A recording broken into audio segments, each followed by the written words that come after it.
সমস্যা, সংঘাত, কষ্ট মানুহৰ জীৱনৰ সকলোতকৈ ডাঙৰ সত্য। এনে মানুহ নোলাব যি জীৱনত সংঘাতৰ মুখামুখি হোৱা নাই, কাৰণ সমস্যাই মানুহৰ জীৱন। আমাৰ জীৱনৰ সমস্যাসমূহৰ প্ৰতি আমাৰ দৃষ্টিভংগী সদায় নেতিবাচক। আমি সদায় আমাৰ জীৱনৰ সমস্যাসমূহক বেয়া পাওঁ, তাৰ পৰা পলাই পৰা চেষ্টা কৰোঁ। কিন্তু আচলতে আমাৰ জীৱনলৈ সমস্যা আহে আমাক অনিষ্ট কৰিবলৈ নহয়, সমস্যা আহে আমাৰ জীৱনলৈ আমাক শক্তিশালী বনাবলৈ, আমাক যোগ্য বনাবলৈ। যদি মন দি চোৱা যায়, আচলতে সমস্যাবোৰ আমাৰ আচল বন্ধু। কেনেদৰে? এটা কাহিনীৰে বুজিম। আপুনি যদি এই কাহিনীটো মন দি শুনে, তেন্তে আপোনাৰ নিজৰ জীৱনলৈ অহা সমস্যাবোৰ চোৱাৰ দৃষ্টিভংগী সলনি হ'ব। চাওক বন্ধুসকল, মানুহ সফল হওক বা বিফল হওক, সকলোৰে জীৱনলৈ সমস্যা আহে। কিন্তু ইয়াৰে মাজৰ কোনো সফল হয়, কোনো বিফল হয়। ইয়াৰ কাৰণ হ'ল মানুহৰ সমস্যাবোৰ চোৱাৰ দৃষ্টিভংগী। আহক তেন্তে কাহিনীটো শুনো। নমস্কাৰ বন্ধুসকল, মই সীমান্ত নজনা কথা নামৰ চেনেলটোলৈ স্বাগতম, য'ত আমি জানো কিছু নজনা কথা। বন্ধুসকল, এজন প্ৰাণীবিজ্ঞানৰ অধ্যাপকে তেওঁৰ ছাত্ৰ ছাত্ৰীক বিচা এটা কেনেদৰে পখিলা হয় এই কথা শিকাই আছিল। কেইঘণ্টামানতে এই পখিলাটো কেনেদৰে লেটাৰ পৰা ওলাই আহিব এই কাৰ্যটো তেওঁৰ ছাত্ৰ ছাত্ৰীসকলক নিৰীক্ষণ কৰিবলৈ ক'লে। লগতে জনালে যে কোনেও যেন পখিলাটোক সহায় নকৰে। এই বুলি কৈ শিক্ষকজন শ্ৰেণীকোঠাৰ পৰা ওলাই গুচি গ'ল। ছাত্ৰ ছাত্ৰীসকলে অপেক্ষা কৰি বহি থাকিল। তেওঁলোকে দেখিলে যে পখিলাটো লেটাৰ পৰা ওলাই আহিবলৈ অপ্ৰাণ চেষ্টা কৰিছে। এজন ছাত্ৰৰ পখিলাটোৰ প্ৰতি দয়া উপজিল। পখিলাটো ওলাই অহাত সহায় কৰিবলৈ সিদ্ধান্ত কৰিলে। সি লেটাৰটো ভাঙি দিলে যাতে পখিলাটো সহজে ওলাই আহিব পাৰে। কিন্তু অলপ পাছতে পখিলাটো মৰি থাকিল।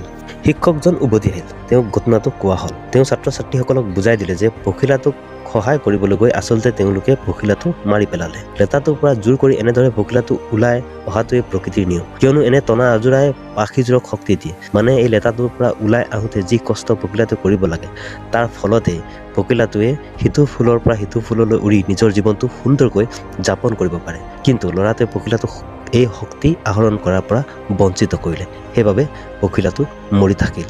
এই পখিলাটোৰ দৰে আমাৰ জীৱনতো একেটাই প্ৰাকৃতিক নিয়ম প্ৰয়োগ হয়। সংঘাতৰ অবিহনে আমি কেতিয়াও সফলতা লাভ কৰিব নোৱাৰোঁ। চাওক, শান্ত সাগৰে দক্ষ নাবিক জন্ম দিব নোৱাৰে। আপুনি দক্ষ নাবিক হ'বলৈ অশান্ত সাগৰত নাও চলাবলৈ শিকিব লাগিব। এই পৃথিৱীত যিসকল লোকে বাধাৰ অতিক্ৰম কৰিছে, সেইসকল লোক কাহানিও বাধাৰ সন্মুখীন নোহোৱা লোকসকলতকৈ বেছি নিৰাপদ। আমি বেছিভাগ মানুহে জীৱনত সেইবাবে সফল হ'ব নোৱাৰোঁ, কাৰণ যেতিয়া আমাৰ জীৱনলৈ সমস্যা আহে, আমি এই সমস্যাৰ পৰা পলাব বিচাৰোঁ, তাৰ মুখামুখি হ'ব নিবিচাৰোঁ। কিন্তু আমি যদি নিজৰ জীৱনলৈ অহা সমস্যাসমূহৰ মুখামুখি হোৱাৰ সাহস গোটাই লওঁ, তাক সমাধান কৰাৰ চেষ্টা কৰোঁ, তেন্তে আমাক সফল হোৱাত কোনো ৰাখিব নোৱাৰে। চাওক, মানুহ জীয়াই থকালৈকে জীৱনত সমস্যা আহিবই, তাক কোনো ৰখাব নোৱাৰে। কিন্তু যি মানুহে নিজৰ সমস্যাৰ মুখামুখি হোৱাৰ অভ্যাস গঢ়ে, তেওঁৱে জীৱনত সফল হয়। আৰু যি নিজৰ সমস্যাৰ পৰা পলোৱাৰ চেষ্টা কৰে, তেওঁ বিফল। এইটোৱে প্ৰাকৃতিক নিয়ম। আৰু যদিও আমি সমস্যাৰ মুখামুখি হৈ বিফল হওঁ, তাৰ পাছত নিজক এই প্ৰশ্নটো কৰক, এই অভিজ্ঞতাৰ পৰা মই কি শিকিলোঁ? তেতিয়া দেখিব আপুনি উজুতি হোৱা শিলক খটখটিলৈ ৰূপান্তৰ কৰিব পাৰিব। নেপোলিয়ান হিলে তেওঁৰ কিতাপ থিংক এণ্ড গ্ৰ' ৰিচত এই কথা কৈছিল, মানুহৰ জীৱনলৈ অহা প্ৰতিটো সমস্যাই তাৰ সমান বা তাতোতকৈ অধিক সুযোগ মানুহৰ জীৱনলৈ লৈ আহে। সেইবাবে মই এই কথা কওঁ, মানুহক নিজৰ জীৱনত উন্নতি কৰিবলৈ সমস্যা, সংঘাত, কষ্টৰ প্ৰয়োজন। সেয়েহে সমস্যা বা কষ্ট যেতিয়া আপোনাৰ জীৱনলৈ আহে, ভয় নকৰিব, বৰং সুখী হওক। কাৰণ সমস্যা আপোনাৰ জীৱনলৈ অহা অৰ্থ হ'ল প্ৰকৃতিয়ে আপোনাক জীৱনত আৰু এঢোপ উন্নতি কৰাটো বিচাৰে।